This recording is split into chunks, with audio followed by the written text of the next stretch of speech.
అందరికీ నమస్కారము. డిసెంబర్‌లో చంద్రాష్టమము అనేటువంటి విషయంలో మేషరాశి వారికి ఎలా ఉంటుంది? వాళ్ళు తీసుకోవాల్సిన జాగ్రత్తలు ఈ వీడియోలో తెలియజేస్తున్నాము.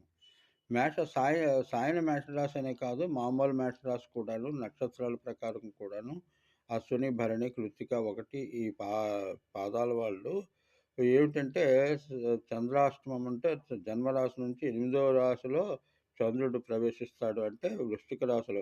వృశ్చిక రాశి వాళ్ళకి ఒకే ఆహ్, రాశ్యాధినాథుడు ఒక్కడైనప్పటికి కూడాను 17వ తారీఖున ప్రారంభమయ్యి తర్వాత 18 పూర్తిగా ఉండి 19 రాత్రి 11 గంటల దాకా ఉంటుంది. అయితే బుధ, లక్ష్మి, శుక్ర తత్వాలు ఇందులో ఉన్నాయి. తర్వాత మూడవ విషయం ఏమిటంటే అమావాస్య కూడా పడింది కాబట్టి చాలా జాగ్రత్తగా శుక్రవారం నాడు ఉండాలి.